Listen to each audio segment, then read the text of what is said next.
Hi viewers, ఈరోజు ఆలు బఠానీ కూర చేస్తున్నానండి. బఠానీ ఆలు కూర చేస్తున్నాను. చూడండి ఎంత రుచిగా ఉంటుందో నేను చేస్తాను. ఈరోజు ఆయిల్ వేసాను. అందులో వచ్చి ఎర్రగడ్డలు, పచ్చిమిరపకాయలు నిలువున కోసి వేసాను. కొన్ని టమాటా రిబ్బలు కూడా పడినాయండి. ఇప్పుడు దాన్ని నేను వేరేగా కాల్చుకుంటాను. आज मैंने बटाने आलू का खुरमा बनाता है. देखिए गाइस, अच्छे से लाइक करो, सब्सक्राइब करो, शेयर करो. आपका सब्सक्राइब के लिए मैं राह देखता है. थोड़ा सपोर्ट करो अल्लाह की रहमत से. దేవుని దయ వలన సపోర్ట్ చేయండి, లైక్ చేయండి, సబ్స్క్రైబ్ చేయండి నా కోసం. ఇప్పుడు అది ఎర్రగా అయిపోతున్నదండి. అల్లం వెల్లుల్లి పేస్ట్ కూడా వేసానండి. ఇప్పుడు ఇది రెండు పచ్చివాసన పోయే వరకు నేను కొద్దిగా అట్లా వేపుతాను. మరీ ఎక్కువగా వేపాల్సిన అవసరం లేదు ఆలు కుర్మా కోసము. అలా వేపినా కూడా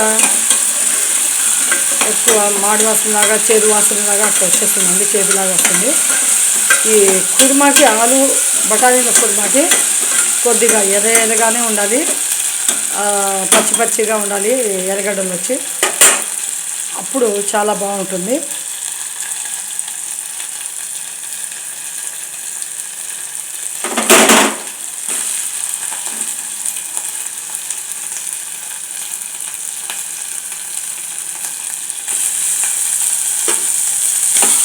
టమాటాలు వేసుకుని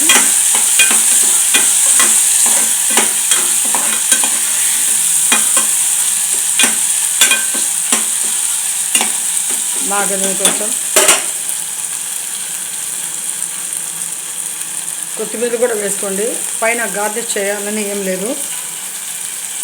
అది మాస్ అయ్యే కొద్దీ, ఫ్రై అయ్యే కొద్దీ మంచి సువాసన వెతుకుతుంది.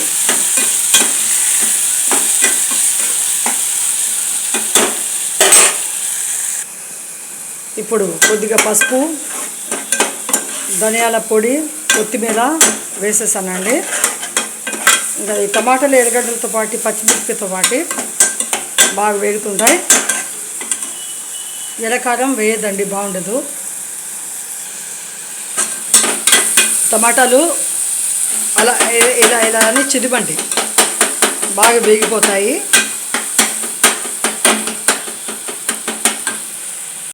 ఇప్పుడు నేను ఆలుగడ్డలు కూడా, బఠానీలు కూడా వేసేసానండి. ఎందుకంటే మసాలా బాగా మంచిగా ఫ్రై అయిపోయింది.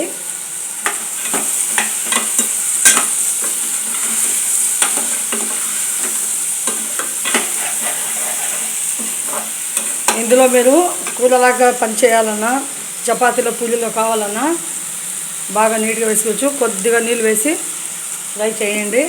ఎందుకంటే ఆయిల్ నేను తక్కువనే వేస్తాను, ఎక్కువ వేసుకోనండి. హెల్త్కు మంచిది కాదని చెప్పి ఆయిల్ తక్కువ వాడతాను. 1.5 చెంచా అంటే చిన్నది సరిపోతుంది, దాంతోనే చేసేస్తాను. ఎందుకంటే ఆయిల్ ఎక్కువ వాడకూడదు, మంచిది కాదు హెల్త్కి. చూసుకొని వాడుకోవచ్చు. మీరు కూడా ఇష్టమైన వాళ్ళు ఎక్కువ వేసుకోవచ్చు, అది మీ ఇష్టం.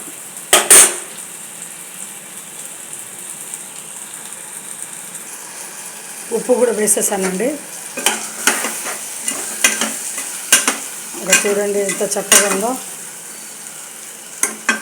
ఇందులో 2 కోడిగుడ్లు కూడా వదిలేస్తే ఉడికిపోతాయి. బఠానీ కూరతో పాటు కోడిగుడ్లు వేసుకొని నంచుకుంటూ తినచ్చండి హాయిగా. లేకపోతే ఇలా అయినా తినచ్చు, దీంట్లోని వెజిటేబుల్స్ ఉన్నాయి కాబట్టి.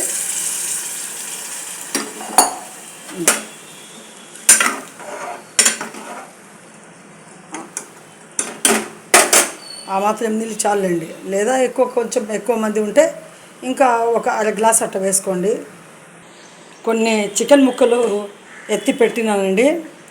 నాకు అనిపించింది ఆ కోడిగుడ్లు వేసే కంటే ఈ చికెన్ ముక్కల్ని కొద్దిగా వేసేస్తే ఎమ్మిగా టేస్ట్గా అయిపోతుంది. దీంతో పాటు ఉడికిపోతుంది ఇదంతా. చికెన్ వేసేస్తున్నాను. టమాటా, ఎర్రగడ్డలు ఫ్రై చేసే టైంలో కూడా వేసుకోవచ్చు, కానీ ముందు కోడిగుడ్లు అనుకున్నానండి. మళ్ళీ ఇప్పుడు అనిపించింది ఎందుకు చికెన్ ముక్కలు ఉన్నాయి కదా, అది వేసేస్తే ఇంకా కుక్కర్లో నిమిషంలో ఉడికిపోతుంది ఇంకా రుచి అనేది మంచిగా పెరుగుతుంది.